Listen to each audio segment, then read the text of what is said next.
रह जाता है। जय बोलिए महावीर भगवान की, अनंतानंत सिद्ध परमेष्ठी भगवानों की, आचार्य भगवान श्री वाधीव सिंह की, छत्र चूड़ामणि एवं गद्य चिंतामणि नामक ग्रंथों की, मुनि श्री प्रणम्य सागर जी महाराज की, लक्ष्य नामक ग्रंथ की, जीवनधर भगवान की, आप सब बच्चों को, नन्हे मुन्ने बच्चे, बड़े लोग, ज्ञानदानम गुरुकुल के सभी विद्यार्थी, अध्यापक, आगंतुक जो भी अतिथि आए हैं, उन सबको जय जिनेन्द्र, जय दू गणंदो, जय जिनेन्द्र दीदी जी, सबको जय जिनेन्द्र। आज हमारा 18वां अध्याय इस जीवनधर चरित्र का चल रहा है। मुनि श्री प्रणम्य सागर महाराज जी द्वारा रचित ये 18 अध्याय का यह ग्रंथ कितने दिन से चल रहा था? 1 महीना हो गया या कम हुआ है? 36 क्लासें हो गई इसलिए ना। अच्छा, 36 क्लासेज हो गई। 1 महीने के अंदर लगभग हमने प्रतिदिन 1 घंटे में, हाँ, 1 चैप्टर की लगभग 2 क्लास लगी हैं एवरेज। एक में प्रश्न लिए, एक में स्वाध्याय किया। बहुत सुंदर ग्रंथ मुनि श्री प्रणम्य सागर महाराज जी ने लिखा है, आपके लिए, हमारे लिए, सबके लिए। गुरुकुल में अध्ययन अध्यापन कराने के लिए ग्रंथ के माध्यम से छोटे छोटे चैप्टर बना करके वर्तमान समय के परिप्रेक्ष्य में बहुत ज्वलंत प्रश्न चिन्हों को उठाया है। वर्तमान समय की बच्चों की क्या समस्याएं हैं, बड़ों की क्या समस्याएं हैं, उसको यहाँ पर लिया है। जो बहुत कॉमनली आस्क्ड क्वेश्चन होते हैं, यानी कि एक शब्द आता ना, कॉमनली आस्क्ड क्वेश्चन, इसको कई बार बोलते हैं फ्रीक्वेंटली आस्क्ड क्वेश्चन, FAQ, कि अक्सर जनरल पब्लिक के आम प्रश्न होते हैं। कई प्रश्न ऐसे होते हैं कि अरे ये प्रश्न होते, पिछले यही तो मेरा प्रश्न था।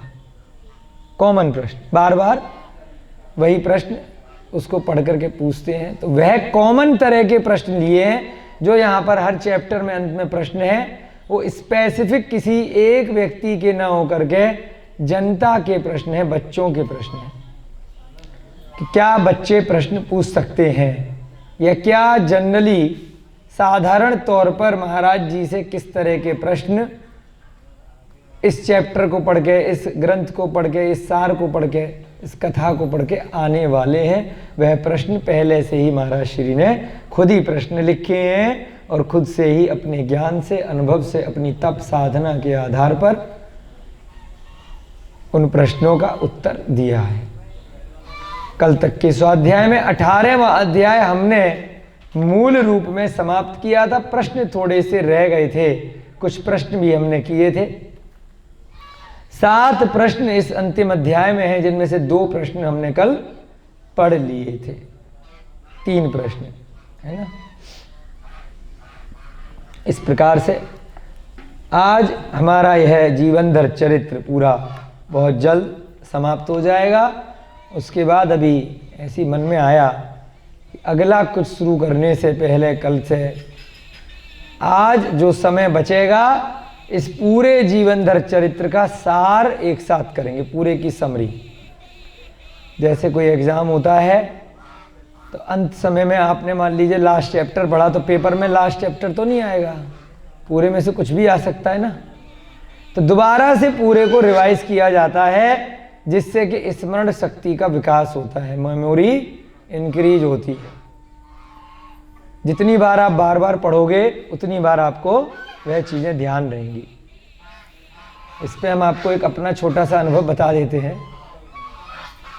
हम ज़्यादा इंटेलिजेंट नहीं हैं, ठीक है ना, याद नहीं रहती हैं चीज़ें। मनुष्य की एक, सभी मनुष्यों में रहता है, किसी की ज़्यादा मेमोरी होती है, किसी की कम होती है। हमारी मेमोरी बहुत वीक है, ये हमारे अंदर बचपन से ही कमी है। अब CA का फॉर्म भरवा दिया घर वालों ने, तो भाई अब भरना है, पढ़ना है तो पढ़ना पड़ेगा।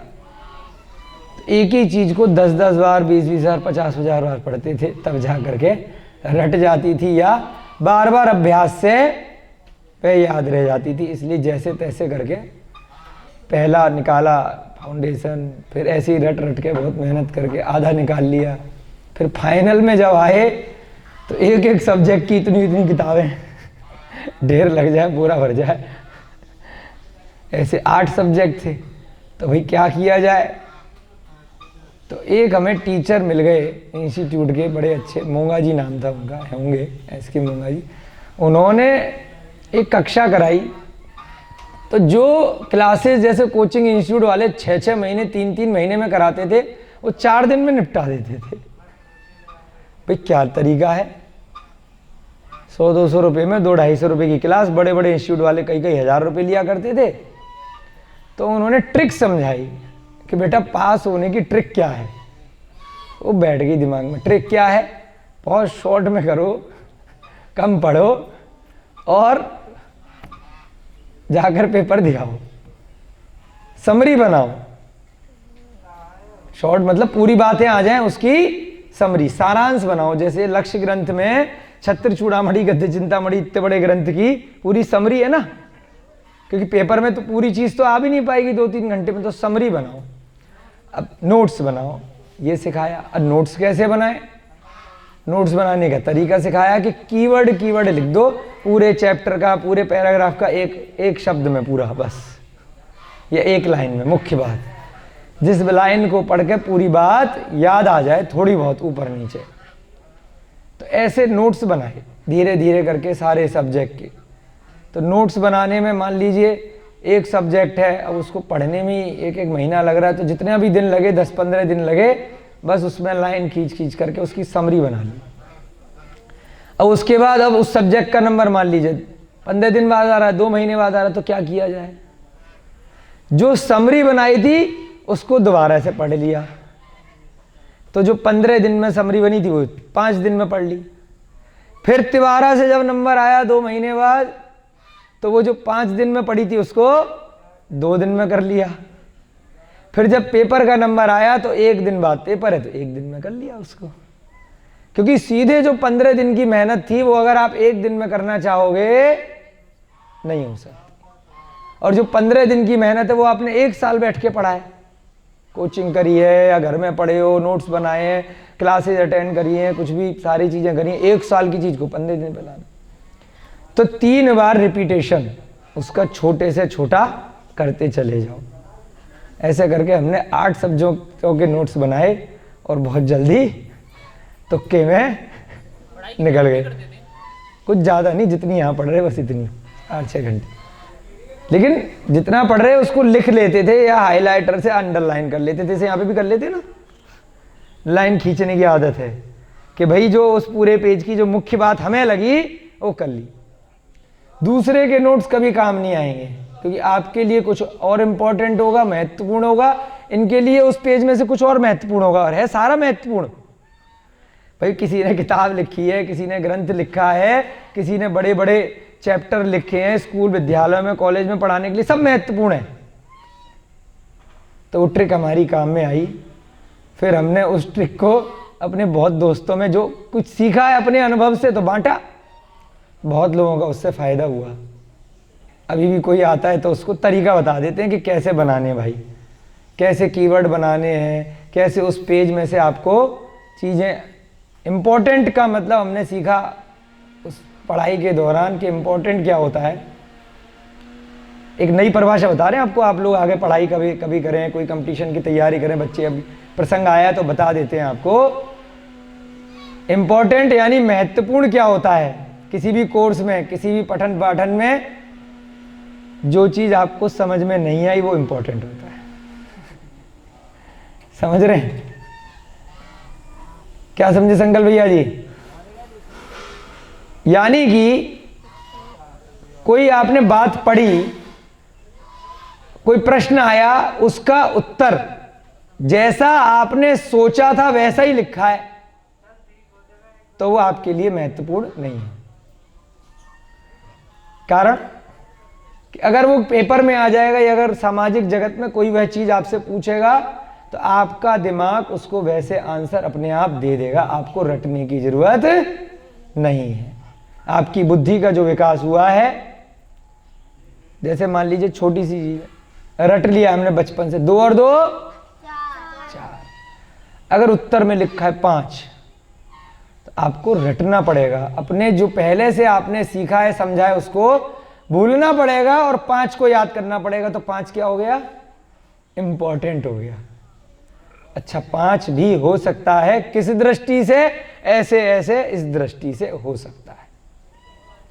तो उस पर गोला बना लो, उसको रट लो, क्योंकि अगर पेपर में आएगा 2 और 2 4 तो आपने फिर टाइम खराब किया, यहाँ पे 1 मिनट आपका खराब हो गया ना याद करने में 1 दिन पहले, तो उसको इंपॉर्टेंट महत्वपूर्ण नहीं मानते।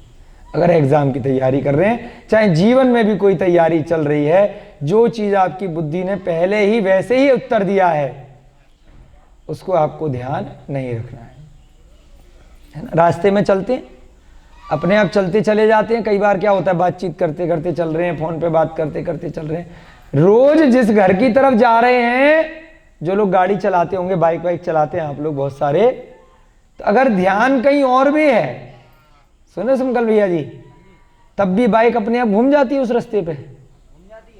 अगर ध्यान कहीं और भी है तो घूम जाती है। क्यों? क्योंकि आदत पड़ गई, रोज जा रहे हैं उस मार्ग पे, अभ्यास हो गया।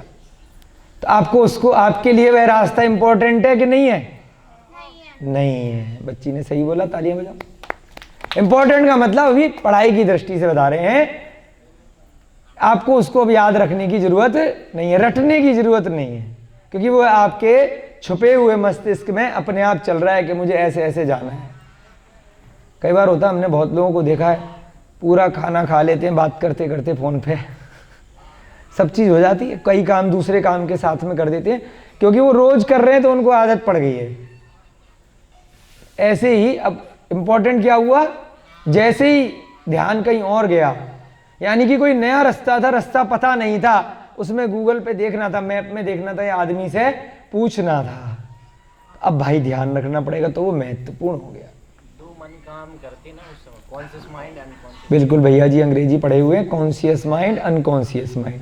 तो अनकॉन्शियस माइंड यानी कि जो आपका छुपा हुआ दिमाग है, वह अगर काम कर रहा है और उससे भी आपने अगर सही उत्तर दिया है, तो उसको ज्यादा रटने की जरूरत, याद करने की जरूरत नहीं है। अनकॉन्शियस में भी अगर सही आ गया आपका उत्तर, अगर अनकॉन्शियस में सही उत्तर नहीं आया है, कॉन्शियस होने के बाद में भी सही उत्तर नहीं आया, बिल्कुल एकाग्र चित्ता के बाद में भी आपका उत्तर सही नहीं आया, इसका मतलब इसको मुझे बाद में रटना पड़ेगा, तो इंपॉर्टेंट हो गया। उसको मार्क कर लीजिए, उसको महत्वपूर्ण बना लीजिए, उसको समरी में अलग से नोटबुक पे लिख लीजिए। हमने कहा था ना कि आप लोग बच्चे जब ये स्वाध्याय की कक्षाएं चले तो कुछ ना कुछ नोट्स बनाना। नोट्स कैसे बनाएंगे, आज आपको बता रहे हैं अगले कैसी स्वाध्याय के लिए, कि जो चीज आपको टफ लगे, थोड़ी सी कठिन लगे, उसको लिख लिया।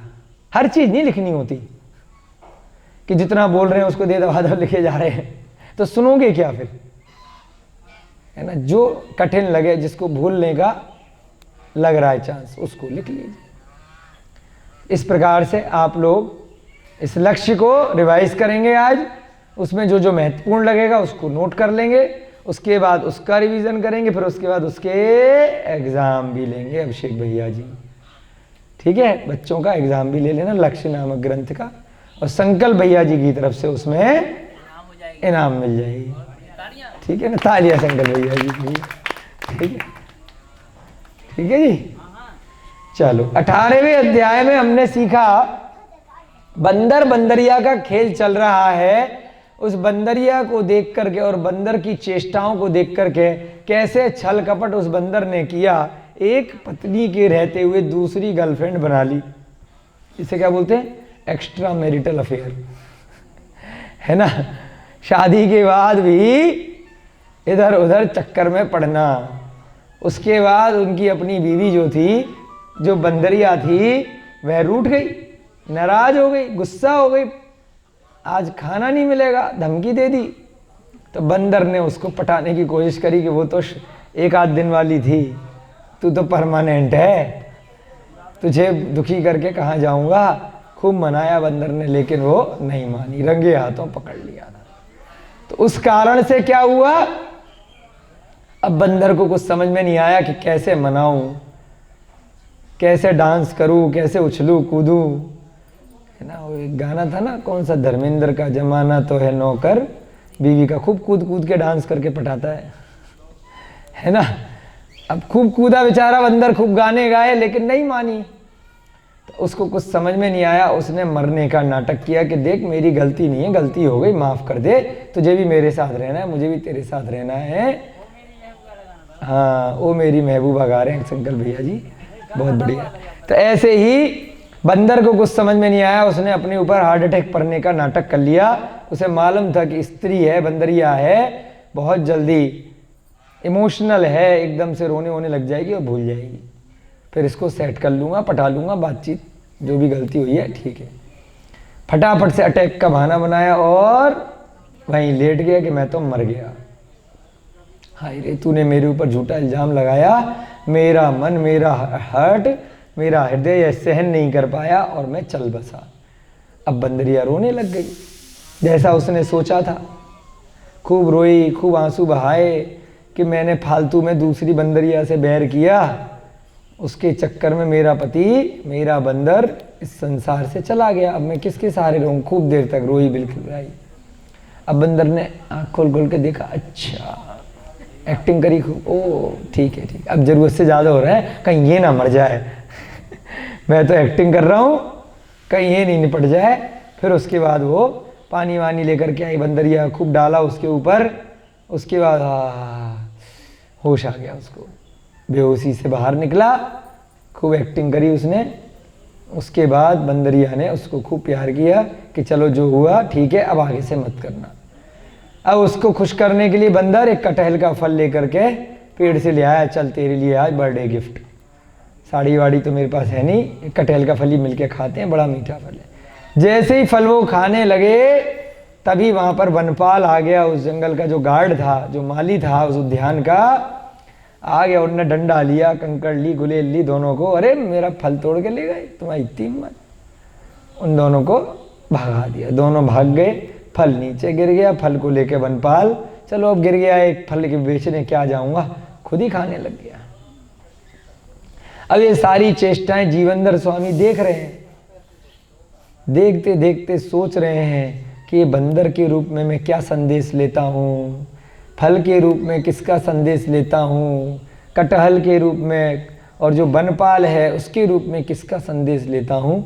अपने पूरे 30-40 वर्ष का जो अनुभव था, जो अध्ययन था, उसके आधार पर आज उनको निमित्त मिल गया, कारण मिल गया कि अब बहुत हो गया, मेरा बेटा भी बड़ा हो गया, मेरी दोनों माएँ भी बहुत साल पहले सन्यास लेके चली गई, पिता की तो मैंने शक्ल ही नहीं देखी, वो तो पैदा होते से पहले ही चल बसे थे।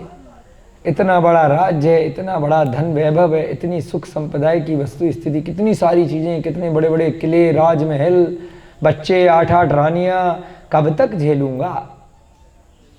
जैसे काष्ठांगार ने अपनी वस्तु छीन ली, मैंने भी ऐसे ही, जैसे काष्ठांगार ने सत्येंद्र से छीन ली थी, वैसे ही वनपाल ने छीन ली, और वैसे ही मैंने काष्ठांगार से वापस छीन ली।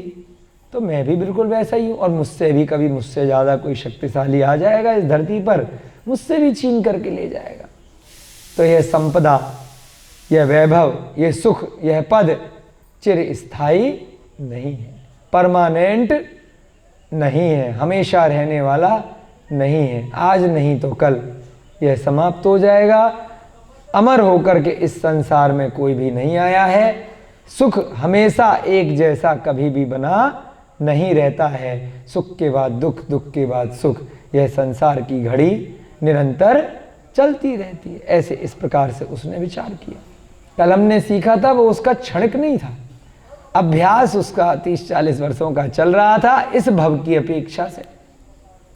पिछले भव में भी उसने बहुत कुछ तप इत्यादि करे होंगे, सम्यक दर्शन के साथ मरण किया होगा, तभी तो आज जाकर के बचपन से इतना भाग्यशाली वह उत्पन्न हुआ है। थोड़ा सा उसका दुर्भाग्य था क्योंकि उसने हंस के बच्चे को बचपन में 16 दिन के लिए किडनैप किया था, तो उसके फल से उसे 16 वर्ष अपने परिवार से दूर रहना पड़ा। परंतु बाद में उसने जरूर कुछ न कुछ अच्छे कार्य कर लिए होंगे, क्षमा कर ली होगी, तप त्याग तपस्या कर ली होगी, जिसके कारण से इस भव में वह मोक्षगामी के रूप में उत्पन्न हुआ है कि उसको हर तरह से सौभाग्य की प्राप्ति हो रही है। तो इस कारण से उसका पिछले भवों का भी कुछ आत्मा में अनुभव रहा होगा और इस वर्ष के भी जो 30-40 वर्ष उसके रहे उसमें दोबारा से उसने उन चीज़ों को सीखा है, अध्ययन किया है, आत्मसार किया है। तो यहाँ पर जैसी बंदर बंदरिया का खेल देखा, उसको अब संसार से, इसकी विभूतियों से वैराग्य हुआ कि अब बस बहुत हो गया। उसके बाद जिन मंदिर में गया, पूजा अर्चना करी, भगवान से आशीर्वाद लिया, चारण रिद्धिधारी मुनिराजों के दर्शन किए, उनसे अपने पूर्व भवों का वर्णन सुना, भवांतर सुने। रिद्धिधारी मुनिराज जो थे उन्हें अधिक ज्ञान भी था, उन्होंने पूर्व भवों की उसकी कथानक उसे याद दिला दी कि बेटा कितनी मुश्किल से सीढ़ी दर सीढ़ी चढ़ चढ़ के यहाँ पर आया है, अब उस सीढ़ी को आगे बढ़ा। हम लोग भी मनुष्य बने हैं। पिछले भव में हमने अगर त्रियंच पर्याय में पशु पक्षी में रहे होंगे, देव पर्याय में रहे होंगे या नारकी की पर्याय में रहे होंगे, उसके बाद बहुत सारे कष्ट भोग करके बहुत क्षमा याचना की होगी, बहुत मृदुल स्वभावी हमने कार्य अंत में किया होगा, तब जाकर के संसार में अनंत जीवों में से कुछ मुट्ठी भर मनुष्य जीव हैं, उनमें हमें जन्म मिला है। एक जरा से इस प्लॉट पर भी देखेंगे ना, इतने चींटे मिल जाएंगे कि पूरे संसार में मनुष्य कम पड़ जाएंगे। समझ लो बेटा, इतने चींटी चेटे मिल जाएंगे एक बीघा जमीन पे भी। तो अगर उनकी तुलना में भी देखेंगे तो हम कितने भाग्यशाली हैं। और पूरे संसार में अगर खाली चैंटे चींटी मक्खी मच्छर ही देख लो, और उसके बाद पशु पर्याय, वनस्पति पर्याय, जल का एक, अग्नि का एक, वनस्पति का एक, भूमि का एक, वायु का एक के अंदर कितनी कितने जीव हैं, उनमें आप देखिए कितने लकी हैं, हम कितने लकी हैं। कितनी मुश्किलों से सीढ़ी दर सीढ़ी एक के बाद एक चढ़ चढ़ कर यहां तक पहुंचे हैं। भूल गए अवधि ज्ञान न होने के कारण से कि कैसे कैसे यहां पहुंचे। सब बच्चों ने भी बहुत बड़े कार्य किए हैं, ऐसे नहीं बन गए। वो तो छोटे आपको दिख रहे हैं गर्भ में आने के बाद, परंतु पिछले भवों में उस छोटे से 1 साल के बच्चे ने भी बहुत बड़े कार्य किए हैं। उस कारण से इतनी सारी पर्यायों को छोड़ करके आज वह मनुष्य बना है। कम से कम मनुष्य में भी कम से कम ऐसा मनुष्य बना है कि दाल रोटी चल रही है, कपड़े लत्ते मिल रहे हैं, मकान दुकान कुछ ना कुछ घर परिवार में है। तो दुख किस चीज का? दुखी तो वो बेचारे मक्खी मच्छर हों, पशु पक्षी हों, सर्दी गर्मी बरसात में कैसे कैसे वो रह रहे हैं। और हम तो इतना सुख होने के बाद में भी सर पकड़ करके इतने दुखी हैं, इतने दुखी हैं, इतने परेशान हैं, दूसरे का सुख देख करके खुद दुखी हो रहे हैं। तो जब अवधि ज्ञान किसी जीव को होता है और वो आपको बताता है ना, बेटा कैसे कैसे मेहनत करके सीढ़ी दर सीढ़ी इस मोक्ष की प्राप्ति के लिए तुमने मनुष्य पद को ग्रहण किया है, क्योंकि टारगेट तो तुम्हारा मोक्ष का था, टारगेट तो कुछ और था। बीच में तुम्हारी आयु पूरी हो गई, इसलिए तुम्हें टेम्परेरी मनुष्य बना दिया गया है। और तुम उस जो मेन टारगेट के लिए निकले थे, बीच में भूल भुलैया में रास्ता भटक गए और कहीं और मुड़ गए, और फिर कहीं और मुड़ के वापस घूम गए, पता ही नहीं चला। होता ना, कौन सी मति भ्रम हो जाता है, एक रोग हो जाता है कई बार बुढ़ापे में या कुछ, कि भूल जाते हैं, मेमोरी चली जाती है किसी बीमारी से, है ना, सब कुछ भूल जाते हैं, कहीं जा रहे हैं कहीं पहुंच जाते हैं। हाँ, याददाश्त कमज़ोर हो जाती है बुढ़ापे में, ध्यान ही नहीं रहता है। तो ऐसे ही पिछले भव की याददाश्त हम लोगों की चली जाती है, क्योंकि वो जो याददाश्त थी पिछले भव की, वो आत्मसार नहीं कर पाए थे, वो इंद्रियों की वजह से थी। स्पर्श रसना घ्राण चक्षु कर्ण और उनके ऊपर लगा हुआ मन, उसकी वजह से वह याददाश्त थी, आत्मा को छू नहीं पाई थी वह याददाश्त, इसलिए उस भव की अपेक्षा से चली गई। जो वर्तमान में आप लोग स्कूल कॉलेजों में जितनी भी चीज पढ़ेंगे, सांसारिक विषय वस्तु को देखेंगे ना, वो क्षण की याददाश्त है। क्योंकि यहां से निकल करके जब मर जाओगे तो वहां की याददाश्त याद आएगी।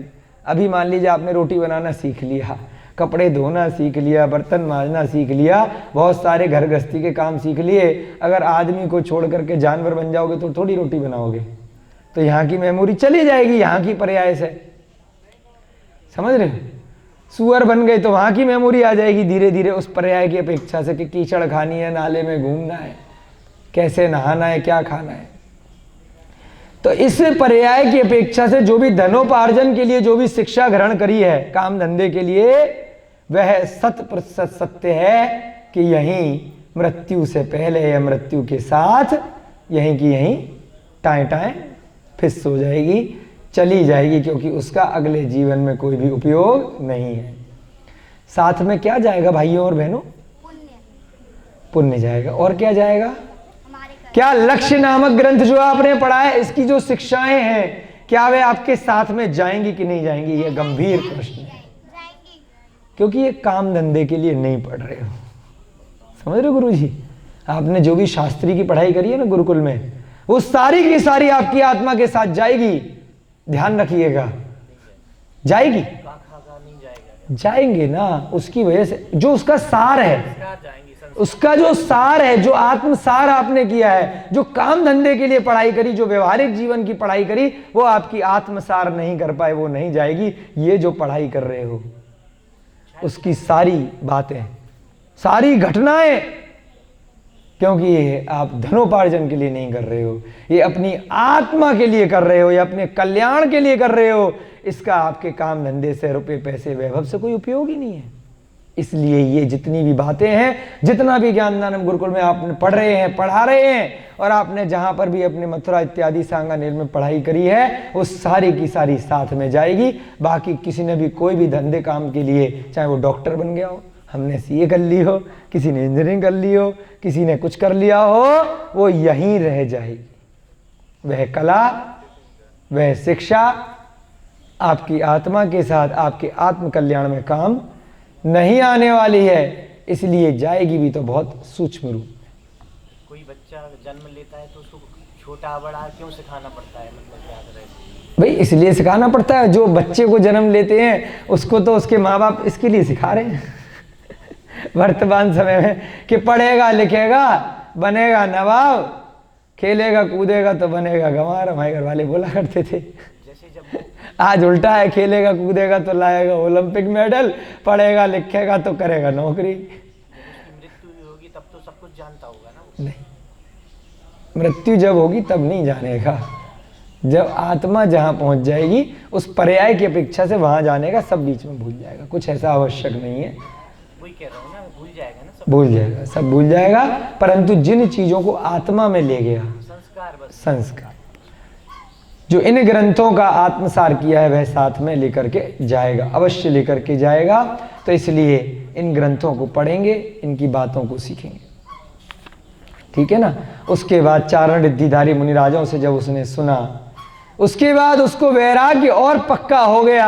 अपने बेटे को वसुंधर कुमार को राज्य दे दिया, उसको राजा बना दिया, और जाकर के दीक्षा ले ली। दीक्षा लेकर के बहुत घनघोर तप किया। और दीक्षा ली किससे? महावीर भगवान अभी वहीं बैठे थे राजगिरी पर्वत पे, विपुलाचल पर्वत पर, वहीं सीधे पहुंचे। भगवान महावीर के समोसरण में जाकर के दीक्षा ले ली, और कुछ ही समय में केवल ज्ञान को प्राप्त कर लिया। 4 प्रकार के घातिया कर्मों का नाश कर लिया, वह भी भगवान बन गया। भगवान महावीर भी भगवान है, जीवनधर भी वहीं भगवान है। कमाल है ना, एक ही समय में दोनों को बराबर का ज्ञान है। परंतु पद की अपेक्षा से तीर्थंकर ऊपर रहते हैं, साधारण केवली नीचे रहते हैं। उनके पीछे पीछे साथ साथ चलते हैं। ये व्यवस्था है। अपने स्वयं का दोनों को ज्ञान पूरा है, दोनों अरिहंत हैं। उसके कुछ समय बाद उसी विपुलाचल पर्वत से बाकी के अघातिया कर्मों का नाश करके भी आयु, नाम, गोत्र और वेदनीय, ये बचे हुए जो अघातिया, जिनका घात जीव स्वयं नहीं कर सकता, वो समय की अपेक्षा से अपने आप होते हैं। जब आयु पूरी होती है उस समय 4 कर्म एक साथ नष्ट हो जाते हैं। उस समय उन कर्मों का नाश किया, और फिर यहां से जाकर कहां पहुंच गए? सीधे सिद्धालय में ऊर्ध्वगामी एक समय में सिद्धिशिला में जाकर के हमेशा हमेशा के लिए स्थिर हो गए। ऐसे जीवन धरक भगवान हमें वहां से देख रहे हैं, आनंद ले रहे हैं कि हम उनकी कथा पढ़ रहे हैं। ज्ञाता दृष्टा आत्म राम जान रहे हैं, देख रहे हैं सब गुरुकुल के बच्चों को, हमें आपको सबको देख रहे हैं, मुस्कुरा रहे हैं। बढ़िया है, पढ़ो बेटा, हमने भी पहले पढ़ी थी दूसरों की कथाएं, तुम भी हमारी पढ़ो, उसके बाद तुम भी आगे बढ़ो जैसे हम आगे बढ़े थे, है ना। आपके माता पिता से पहले आपके दादाजी थे, दादाजी से पहले परदादाजी से पहले परदादा थे, उनसे पर थे।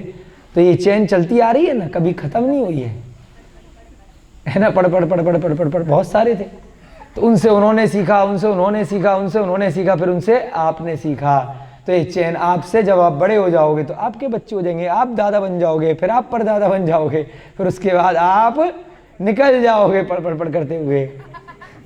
तो ये चेन हमेशा चलती रह रही है अनादिकाल से, कभी समाप्त नहीं होने वाली।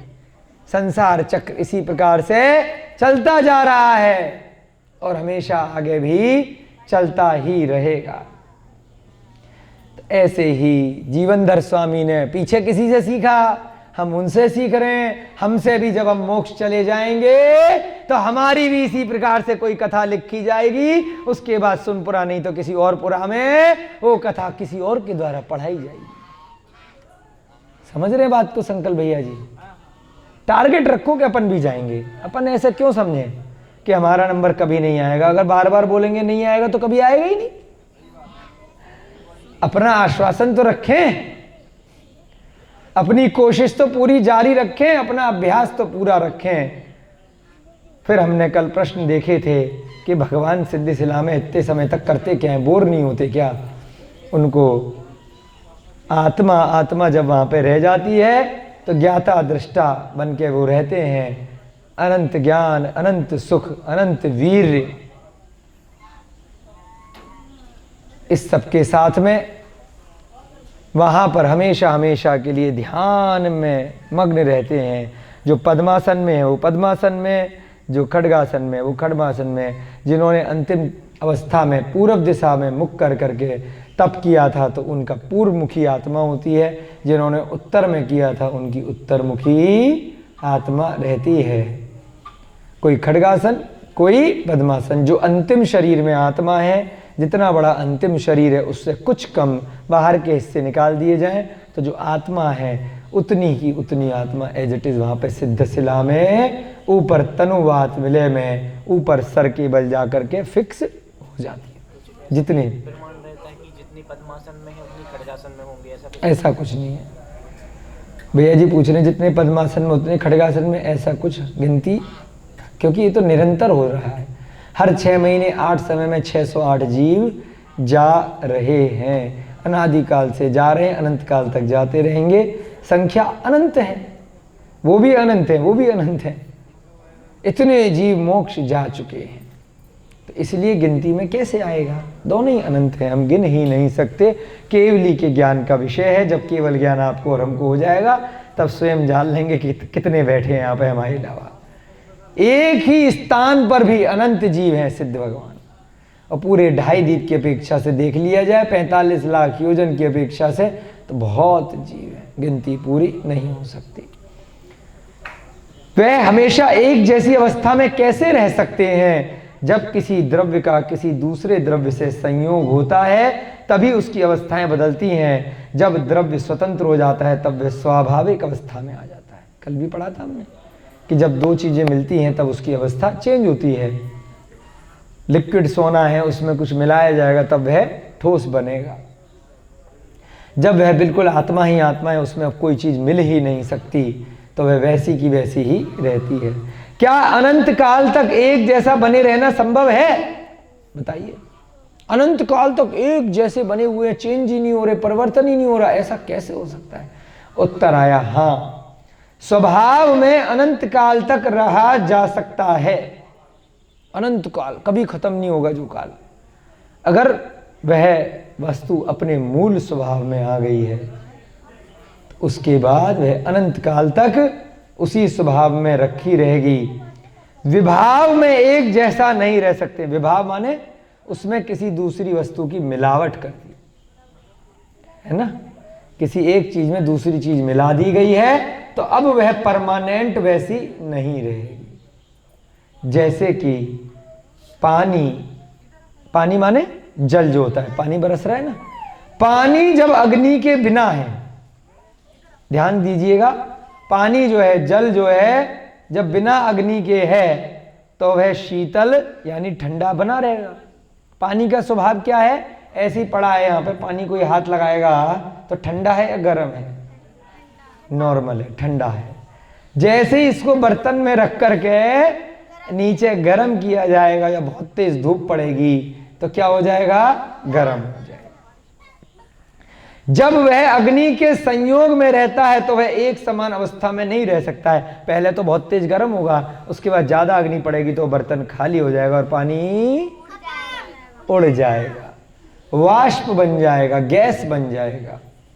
उसकी अवस्था अग्नि की तीव्रता और मंदता पर निर्भर करती है। कितनी तेज आपने गैस जलाई है, कितनी तेज आपने भट्टी जलाई है, उस पर निर्भर करती है। आत्मा अपने मूल स्वभाव में आ गई है तो वह हमेशा हमेशा उसी स्वभाव में अनंत काल तक रहेगी। अब उसमें किसी प्रकार की मिलावट नहीं हो सकती।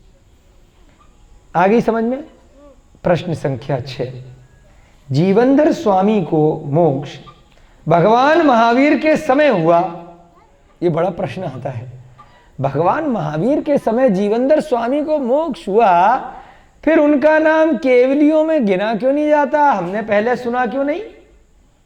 हमें तो बचपन से पढ़ा रहे हैं कि भाई 3 ही केवली होते हैं, भगवान महावीर के बाद जम्बू स्वामी, सुधर्माचार्य और उनके पहले गौतम गर्दन।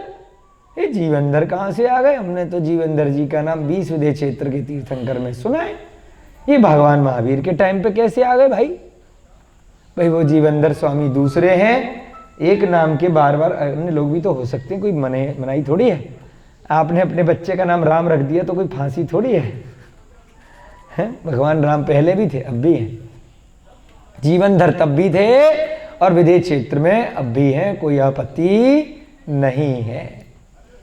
तो इनका नाम इतना फेमस क्यों नहीं है भाई, प्रसिद्ध क्यों नहीं है, आम प्रचलन में वर्तमान में कम है। इसीलिए तो अपन लोगों ने यहाँ पर जिम्मेदारी ली है कि उनके चरित्र से भी हम सीखेंगे। आचार्य वाधीव सिंह ने भी जिम्मेदारी ली कि जीवनधर के ऊपर इतने बड़े बड़े ग्रंथों की रचना कर डाली। मुनि श्री ब्रह्म सागर महाराज जी ने भी जिम्मेदारी ली कि चलो जीवनधर को फेमस करते हैं। उनने भी बड़े अच्छे अच्छे काम किए हैं, बच्चों के लिए प्रेरणा स्रोत उस जीवनधर चरित्र के सार रूप बहुत समरी में इस ग्रंथ को लिखते हैं। ठीक है ना।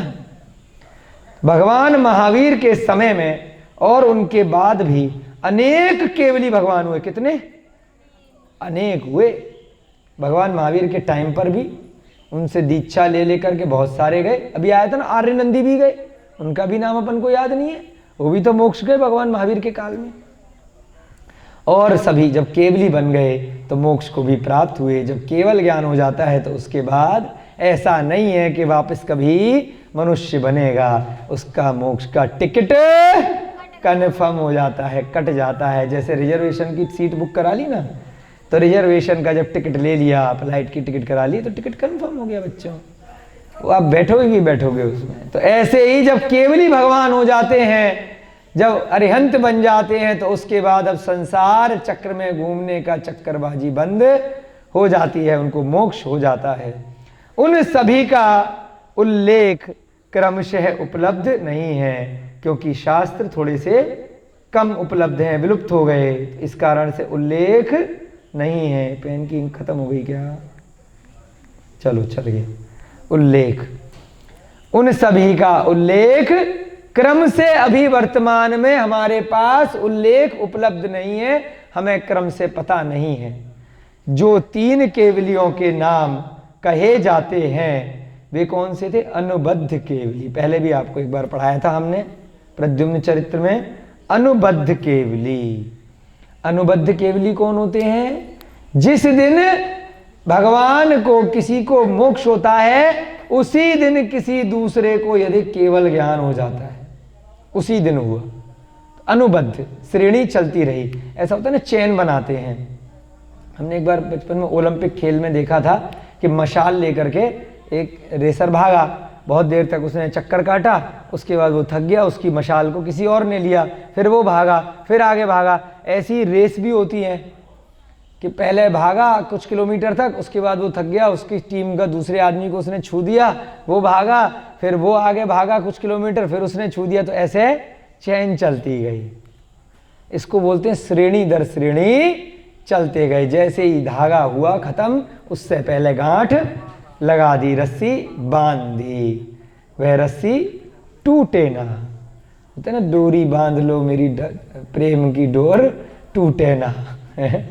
तो ऐसे ही मान लीजिए अनुबद्ध। जिस दिन भगवान महावीर को मोक्ष की प्राप्ति हुई, उसी दिन संध्या के वक्त गौतम गणधर को बोलो भैया जी केवल ज्ञान हुआ। जिस दिन गौतम गणधर को मोक्ष की प्राप्ति हुई, उसी दिन सुधर्माचार्य को केवल ज्ञान। उसके बीच में अन्य लोग भी केवली हुए, क्योंकि 11 गणधर तो भगवान महावीर के ही थे। वो सब भी तो मोक्ष जाने थे, उन सबको भी तो केवल ज्ञान होना था। उनका नाम अपन को ज्यादा याद नहीं रहता। इन 3 का नाम विशेष रूप से इसलिए लेता है क्योंकि इन्होंने वो चैन को पकड़ा, मुट्ठी से मुट्ठी हाथ मिलाया, तुम गए हम बैठे। तो धर्म का प्रभाव, धर्म प्रभावना रुकी नहीं। उसी दिन उसी घड़ी इधर आप गए और हमने इधर केवल ज्ञान प्राप्त करके उस परंपरा को आगे जारी रखा। जिस दिन सुधर्माचार्य को मोक्ष प्राप्त हुआ, उसी दिन जम्बू स्वामी को केवल ज्ञान प्राप्त हो गया। तो इस कारण से इन तीनों को अनुबद्ध केवली कहा गया। इनके बीच में ही आर्यनंदी भी गए मोक्ष, जीवनधर भी गए, और अन्य जो भगवान महावीर के 11 गणधर थे, उनमें से गौतम गणधर, सुधर्माचार्य इत्यादि को हटा दिया जाए तो अन्य भी इसी बीच में मोक्ष गए। और बहुत सारे और भी महाराज केवल ज्ञान को प्राप्त कर करके वहां से मोक्ष गए होंगे। अनुबद्ध केवली का अर्थ एक केवल ज्ञानी के मोक्ष होने के बाद उसी दिन किन्हीं और मुनिराज को केवल ज्ञान हो जाना, और इसी तरह यह क्रम चलते रहना है। मुनि श्री प्रणम सागर महाराज जी ने भी यही बात इसमें लिखी है जो अभी हमने आपको बताई। यह क्रम केवल 3 केवलियों के साथ में चला है। भगवान महावीर के निर्वाण के दिन ही केवल ज्ञान प्राप्त करने वाले प्रथम केवली गौतम स्वामी हुए। इसी तरह उनके मोक्ष जाने पर उसी दिन केवल ज्ञान प्राप्त करने वाले दूसरे सुधर्मा स्वामी हुए, जिनको हम सुधर्माचार्य भी कहते हैं। फिर उनके मोक्ष जाने पर उसी दिन केवल ज्ञान प्राप्त करने वाले जम्बू स्वामी तृतीय अनुबद्ध केवली कहे गए हैं। ठीक है, बात आ गई समझ में। इसके बाद क्रम टूट गया और अंतिम केवली, अच्छा ये हमारे लिए नई चीज है, श्रीधर माने जाते हैं। ओके, अंतिम केवली जम्बू स्वामी नहीं है, एक नई चीज पढ़ी, बहुत बढ़िया। देखिए, इसलिए स्वाध्याय करते रहने से कुछ ना कुछ नया सीखने को मिलता है भाई लोगों। अंतिम केवली अनुबद्ध केवली है जम्बू स्वामी, अंतिम केवली है श्रीधर। अब कभी प्रश्न आएगा तो हम भी नोट बना, अभी हमारे लिए इंपॉर्टेंट था क्योंकि हमारे अनकॉन्शियस माइंड में याद नहीं था, तो इसलिए हमने इसको अंडरलाइन कर लिया। समझ गई ना मिथिलेश? भद्रबाहु को केवल ज्ञान नहीं हुआ है, श्रुत केवली है। भद्रबाहु जी अभी भगवान नहीं है। अंतिम श्रुत केवली यानी श्रुत ज्ञान के माध्यम से इतना ज्ञान हो जाना कि जितना केवली भगवान को होता है। जैसे भगवान महावीर जब थे, जब तक गौतम गणधर को स्वयं का केवल ज्ञान नहीं हुआ तब तक वह श्रुत केवली थे। उस श्रुत की अपेक्षा से वह अपने शब्दों में, समोसरण में आगे लोगों को बताते थे सुन के। समझ गए श्रुत केवली में और केवली में फर्क? श्रुत केवली माने केवल ज्ञान नहीं है, अपने ही आत्मा से नहीं है, परंतु सुन के इतना ज्ञान है जितना कि केवल ज्ञान के बराबर ज्ञान होता है। केवली का कंपेयर गणधर से कर सकते हैं? गणधर से गणधर जब तक केवल ज्ञान नहीं हुआ तब तक श्रुत केवली है। वही ना। उस समय तक जैसे ही अपना केवल ज्ञान हो गया तो श्रुत केवली पद खत्म हो गया। अब जो चीज हम मन के माध्यम से, इंद्रियों के माध्यम से कर रहे हैं, जब अवधि ज्ञान हो जाएगा तो फिर आत्मा से साधक प्रत्यक्ष ज्ञान हो जाएगा। जब केवल ज्ञान हो जाएगा तो मति, श्रुत ज्ञान, अवधि ज्ञान, मन पर ज्ञान की जरूरत हट जाएगी। जब केवल ज्ञान हो जाएगा तो श्रुत केवली की जरूरत नहीं पड़ेगी। तो भद्रबाहु केवली नहीं हो पाए क्योंकि वो बाद के वह है, चंद्रगुप्त भी नहीं है ना। अगले भाव में भगवान बनेंगे, बन सकते हैं। अंतिम केवली भगवान श्रीधर हैं। हमें भी आज ही पता चला है, जिनके चरण श्री कुंडलपुर सिद्ध क्षेत्र में बने हैं। वहां पर प्रशस्ति होगी, वहां के आधार से मुनि श्री प्रणम सागर महाराज जी ने ग्रंथों के आधार से यहाँ पे लिखा है कि अंतिम केवली जो हुए हैं जम्बू स्वामी के बाद भी श्रीधर हुए हैं, जिनके चरण भी हैं जो कुंडलपुर सिद्ध क्षेत्र में बने हैं। अंतिम इस ग्रंथ का प्रश्न, उसके बाद समापन, उसके बाद रिवीजन। प्रश्न संख्या 7, जीवनधर चरित्र का वर्णन किस ग्रंथ में उपलब्ध है? ये तो आपको पता है। इससे पहले किस ग्रंथ में उपलब्ध है? हाँ, छत्र चूड़ामणि। इस बच्ची के लिए ताली बजाइए और अभिषेक भैया जी के लिए तालियां बजाइए, दोनों के लिए। गद्य चिंतामणि और छत्र चूड़ामणि नामक ग्रंथों में इसका वर्णन उपलब्ध है। मुनि श्री प्रणम सागर महाराज उत्तर लिखते हैं, जीवनधर चरित्र के लिए स्वतंत्र ग्रंथ आचार्य वाधीव सिंह ने रचे हैं। पूरा अलग से ग्रंथ रचा है, गद्य चिंतामणि और दूसरा छत्र चूड़ामणि। इसके अतिरिक्त भी आचार्य गुणभद्र के उत्तर पुराण में भी इनका वर्णन है। अच्छा, एक नई चीज है, इसको भी अंडरलाइन कर लेते हैं। आचार्य गुणभद्र ने उत्तर पुराण में भी जीवनधर चरित्र का वर्णन किया है। महाकवि हरिचंद्र ने संस्कृत में जीवनधर चंपू की रचना करी है। इसका नाम हमने सुना था, जीवनधर चंपू। चंपू होता है ना, चंपू, पहले ऐसी ग्रंथों के नाम होते थे, है ना। जीवनधर चंपू किसने लिखा है? हरिचंद्र ने, संस्कृत में लिखा है। अच्छा, विद्वानों की भाषा है। अन्य भाषाओं में लगभग 13 कवियों ने भी जीवनधर को पात्र यानी लक्ष्य बनाकर रचनाएं की हैं, मुख्य पात्र बनाए 13 लोगों ने लिखा है। बहुत लोगों के फेवरेट हैं जीवनधर जी। यहाँ पर मुनि श्री प्रणम सागर महाराज जी के भी फेवरेट बन गए, हम लोगों की भी फेवरेट बन गए हैं। जय बोलिए जीवनधर भगवान की, जय बोलिए मुनि श्री प्रणम सागर जी महाराज की। अब आपकी कक्षा में 10 मिनट का समय बचा है, लेट कक्षा शुरू हुई थी। जिन बच्चों को जाना है अगर तो जा सकते हैं, जिनको नहीं जाना है तो 5-10 मिनट और रुक लें, उसके बाद चले जाएंगे। आकाश भैया जी इनको छोड़ने जाएंगे। अभिषेक जी, आकाश भैया जी को बोला इनको छोड़ने के लिए, जो जल्दी जाते हैं ना गुरुकुल से बच्चे। चलिए जल्दी जल्दी से पहला अध्याय हम ही रिवाइज करते हैं और आपसे पूछते भी चलेंगे। पहले अध्याय में वर्णन आया था, यह घटना राजा श्रेणिक के समय की है, भगवान महावीर के काल की है, ठीक है ना। तो उसमें गौतम गणधर से जाकर के राजा श्रेणिक ने पूछा था पहले चैप्टर में कि मैं अभी अभी यहां पर जब आ रहा था तो रास्ते में मुझे एक मुनि महाराज दिखे थे। उनकी एकाग्रता देख करके लग रहा था कि बड़े पुण्यशाली हैं, बड़े तेज वाले हैं। वो कौन हैं?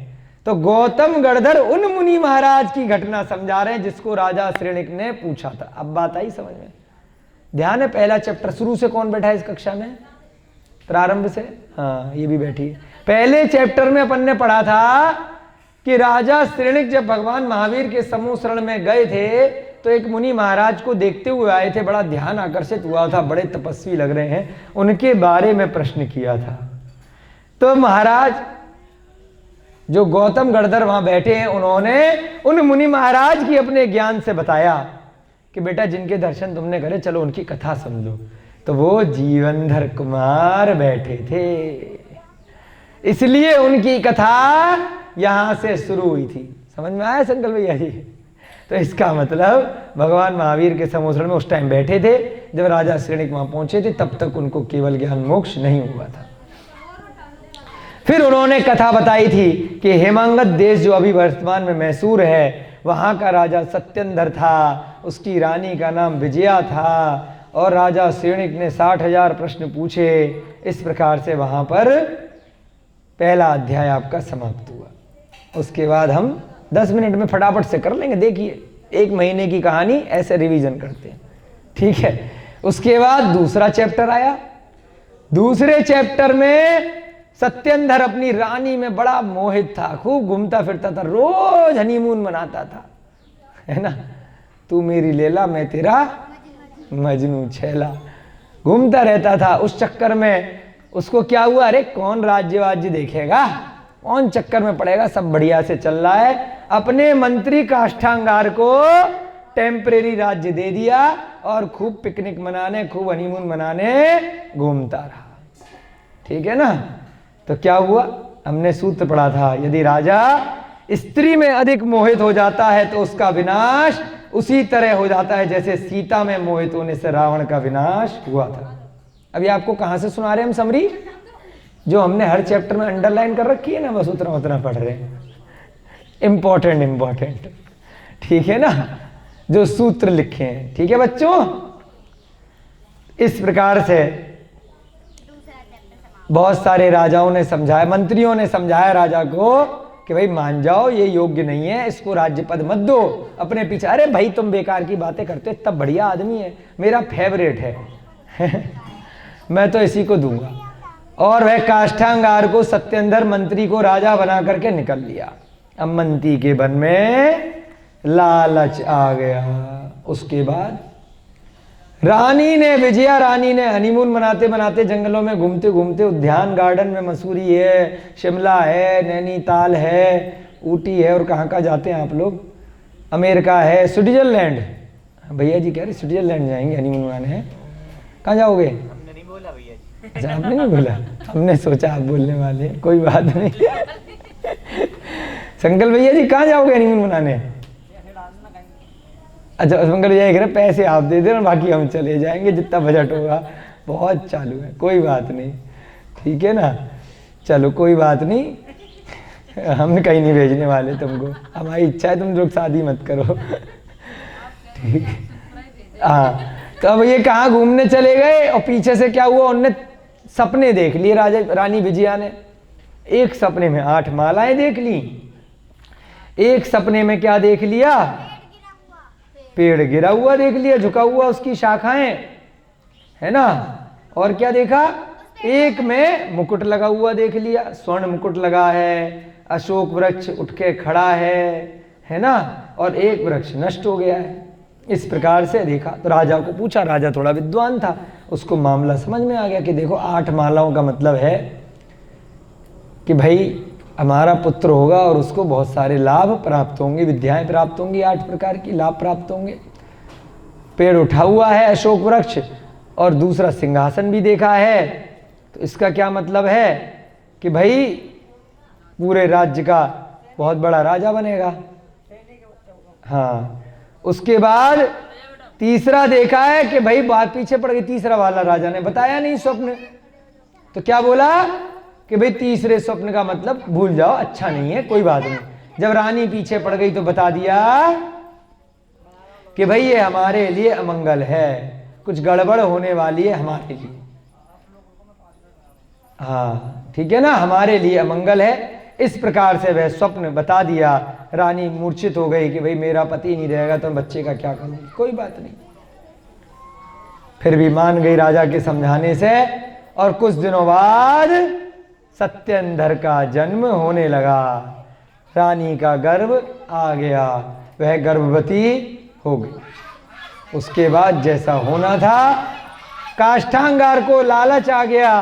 काष्ठांगार ने क्या किया, धोखे से सत्येंद्र को एक दिन मार डाला, और रानी को मारने के लिए जब दौड़ा, रानी को सत्येंद्र ने अपने विमान में बिठा करके जंगल में भेज दिया, और वह विमान ने उसको कहाँ उतार दिया, शमशान घाट।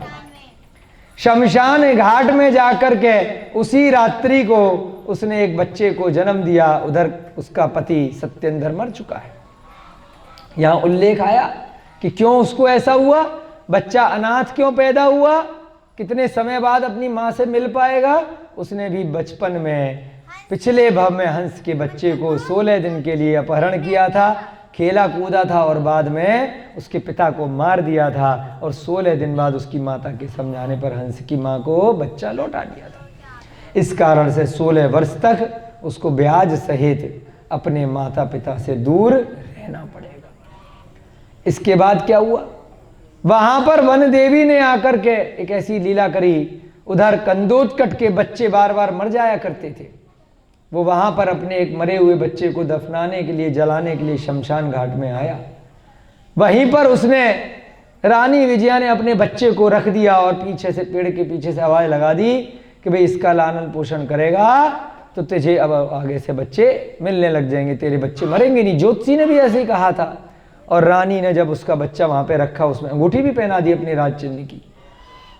पीछे से वो छुप गई, गंदोट कर उस बच्चे को अपने घर पे ले आया। ज्योतिषी की बात याद आ गई कि मैं इस बच्चे का लालन पोषण करूंगा तो उसके बाद मेरे अपने बच्चे जीवित पैदा होने लगेंगे।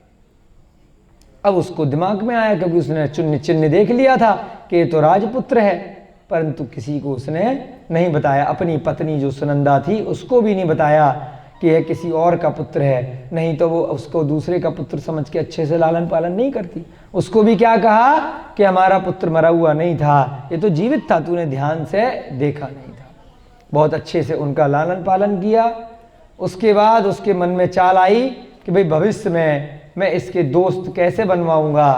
तो गंदोदकट ने काष्ठांगार के मंत्रिमंडल से जितने भी बच्चे पैदा हुए उनके लिए अनुमति ले ली कि उन सबका लालन पालन हमारे यहाँ।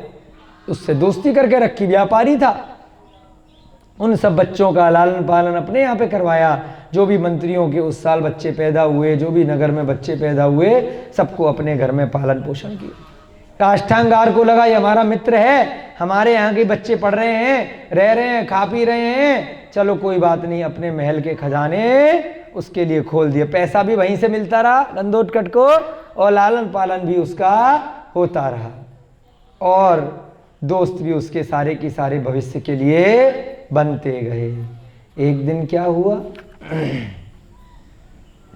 एक दिन वहां पर आर्यनंदी नामक व्यक्ति आया जिसको एक बीमारी थी, भस्मक रोग था, जिससे वो खाता चला जाता था तो वो मिटती नहीं थी। जब उसने जीवंधर को देखा बड़ा चतुर लगा। उसके घर जाकर के जब भोजन किया, उसका हाथ लगते ही, जीवंधर का हाथ लगते आर्यनंदी का वह रोग दूर हो गया। उसके बाद उसने गंदोदकट से कहा यह बड़ा पुण्यशाली बच्चा है, मैं इसको पढ़ाऊंगा, आप इसको मुझे दे दो। गंदोदकट ने कहा नहीं, मैं सम्यक दृष्टि हूं, मैं जिनेंद्र भगवान के कुल में आस्था रखता हूं, मैं अन्य धर्म के शिक्षा के लिए अपने बच्चे को नहीं भेजूंगा। उसके बाद आर्यनंदी जी ने उसको बता दिया कि नहीं, मैं भी पहले मुनि महाराज था, इस रोग के कारण से मुझे अपनी दीक्षा का छेदन करना पड़ गया, परंतु इस बच्चे के कारण से मेरा रोग ठीक हो गया, तो इसने मेरे ऊपर उपकार किया है, मुझे इसके ऊपर उपकार करना है, इसको ज्ञानवान शक्तिशाली मुझे बनाना है। जब ऐसा सुना कि अरे ये तो दिगंबर धर्म को मानने वाला है, ये तो निर्गंथ साधुओं को मानने वाला है, उसके बाद उसकी परीक्षा करके गंदोदकट ने अपने बच्चे और बाकी के जितने भी बच्चे थे सबको पढ़ने के लिए भेज दिया। वहां जाकर के बहुत सारा ज्ञान अर्जन किया, बहुत धनुर्विद्याएं, सारी विद्याएं सीखी, शास्त्रों का अध्ययन किया। उसके बाद जब उसे सारी बातें धीरे धीरे पता चल गई, बड़ा हो गया कि हम वास्तव में काष्ठांगार जिस राज्य का अभी राजा है, उसने जिसको मारा है सत्येंद्र के पुत्र हैं। इस प्रकार से जब उसे पता चल गया, उसके मन में ज्वालामुखी फूट गया। तब आर्यनंदी जी ने उसे समझाया कि नहीं बेटा, अभी जल्दबाजी नहीं करनी, 1 वर्ष तक तुम्हें इसको नहीं मारना है, तब तक अपनी तैयारी जारी रखो। इस बीच में उस नगर में भीलों ने आक्रमण कर दिया, गायों को चुरा लिया, और गायों को चुराने से जो बचाएगा, जो भीलों से गाय वापस लेकर के आएगा, तो एक व्यापारी ने घोषणा कर दी कि सोने की पुतलियां और अपनी पुत्री से विवाह करा दूंगा। परंतु जीवनधर को उसके कुल का पता नहीं था, इस कारण से उसकी बेटी से विवाह नहीं किया। वहां पर अकेले ही जाकर के उसने शत्रुओं से लोहा लिया जो काम सत्येंद्र के बाद में काष्ठांगार वहां पर आया था खुद नहीं कर पाया, उसकी सेना भी भीलों से हार गई, वो काम चुटकियों में जीवनधर ने अपनी शक्ति से कर डाला। उसके बाद एक के बाद एक उसको लाभ प्राप्त होते गए, कभी गुड़माला, कभी कनकमाला, कभी लक्ष्मंजरी, कभी चूरन से, कभी हाथी से, कभी वीणा बजा करके, कभी सांप डसने से बचा करके, इस प्रकार से उसको एक एक करके 8 लाभ प्राप्त हुए। उसकी 8 शादियां, 8 विवाह हुई। अंत में जाकर के स्वयंवर में उसने अंतिम वधु लक्ष्मणा को जीता, जो उसकी मामा की बेटी थी। वहां जाकर के उसने मामा के पास में प्लानिंग करी। बीच में जब वो गया तो उसने सुदर्शन देव का भी प्रसंग आया कि एक कुत्ते को उसने नमोकार मंत्र सुनाया और नमोकार मंत्र के प्रभाव से वह जाकर के यक्ष बन गया, देव बन गया। उसने आकर के उसकी रक्षा करी। जब काष्ठांगार उसको मारने जा रहा था, उसका वध करने जा रहा था, वहां पर उस देव ने उसे ले जा करके कहाँ ले गया? अपने महल के दर्शन कराए, कुछ दिन वहां रखा। वहां से वह जीवनधर निकला और जिन मंदिरों के दर्शन की अपेक्षा से जगह जगह जाकर के घूमा। उन स्थान स्थान पर उसने कई सारे जिन मंदिरों को दर्शन किए। एक स्थान पर तो जिन मंदिर के पाट नहीं खुल रहे थे, उसके स्पर्श से वह पाट खुल गए, तो वहां पर जो व्यापारी था उसकी बेटी से उसका विवाह हो गया। एक स्थान पर एक की ज्वेलरी बिक गई, सारे की सारे रत्न बिक गए। जब वो छत पे से उतरा एक युवती को देख करके, बिमला, तो उससे उसका विवाह हो गया। ऐसे करते करते, लाभों को प्राप्त करते करते, एक बार दोस्तों में कंपटीशन हो गया कि जो उसकी बहन है चूरन वाली की, उसने नियम ले रखा है कि वह किसी पुरुष को देखती भी नहीं है, अगर तूने उससे शादी कर ली तब हम मानेंगे। उसने कहा चैलेंज ले लिया, तो बुढ़े का रूप लिया, जर्जर अवस्था में ब्राह्मण बन करके उसके महल में प्रविष्ट कर गया। और वहां पर जाकर के क्या किया? खूब सारा खाना खाया, लेट गया। उसके बाद इतना सुंदर संगीत बजाया कि संगीत पर मोहित होकर के वह कामदेव के दर्शन करने के लिए प्रातः काल में गई। और प्रातः काल में जब दर्शन हुए कामदेव के और साथ साथ वह जीवनधर कुमार अपने रूप में आ गया। उसे क्या पता था कि उसने जीवनधर से ही शादी करने का प्रण ले रखा है, और जीवनधर तो इसी काम के लिए अपने दोस्तों के चक्कर में आया है। दोनों एक दूसरे को चाहते थे। पिता की सहमति से उसका भी लाभ उसे प्राप्त हो गया। जीवनधर ने कभी भी, एक बार विद्याधर की नगरी में जंगल में जो विद्याधरी मिली, उसकी चेष्टाएं भावभंगिमा जीवनधर के ऊपर मोहित थी, परंतु उसने उसको मां कह करके पुकार दिया। उससे उसने विवाह नहीं किया जब तक कि पिता की अनुमति नहीं है, और स्त्री अविवाहित नहीं है तो वह विवाह नहीं करते थे। इस प्रकार से अंत में जाकर के जब उन्हें राज्य प्राप्त हो गया, काष्ठांगार को मार दिया। उनकी दोनों माताएं, एक सुनंदा पालने वाली और जन्म देने वाली विजया, दोनों ने दिगंबर दीक्षा ग्रहण कर ली, आर्यका के व्रत ले लिए। उसके 30 वर्षों बाद बंदर बंदरिया को देख करके उसके निमित्त से जीवनधर स्वामी को भी वैराग्य हो गया। भगवान महावीर के समूह शरण में उन्होंने केवल ज्ञान को प्राप्त कर लिया। अघातीय कर्मों का नाश करके विपुलाचल पर्वत से मोक्ष को प्राप्त किया। ऐसे जीवनधर स्वामी के 18 अध्याय का यह कथानक 10 मिनट में हमने जल्दी जल्दी से समाप्त कर लिया। अब इसके बाद बच्चों की प्रश्नोत्तरी भैया जी बाद में करेंगे। कल से संभव है हम प्राकृत का स्वाध्याय प्रारंभ करेंगे, उसके लिए व्यवस्था आज से ही बनाने का प्रयास करेंगे। कौन सी पुस्तक से पढ़ना है, कहाँ पर पढ़ना है सारी, क्योंकि उसमें बोर्ड भी चाहिएगा, कई वस्तु चाहिए होंगी। चलिए, भगवान महावीर स्वामी की जय बोलिए। लक्ष्य नामक ग्रंथ की, जीवनधर भगवान की, आर्य नंदी भगवान की, श्रीधर भगवान की, जम्बू स्वामी की, सुधर्माचार्य की, गौतम गणधर की, पंचम काल में जितने भी मोक्षगामी जीव हुए हैं भगवान महावीर के उपरांत, उन सब की, अनंतानंत सिद्ध परमेष्ठी भगवानों की, आचार्य वाधीव सिंह की, छत्र चूड़ामणि और गद्य चिंतामणि नामक ग्रंथों की, जीवनधर चंपू नामक ग्रंथ की, हरिचंद्र जी की, इस युग के प्रथमाचार्य श्री चारित्र चक्रवर्ती आचार्य भगवान श्री शांति सागर जी महान मुनिराज की, मुनि श्री प्रणम्य सागर जी महाराज की, सब बच्चों को, बड़ों को, सबको सादर जय जिनेन्द्र जय दो जड़न दो।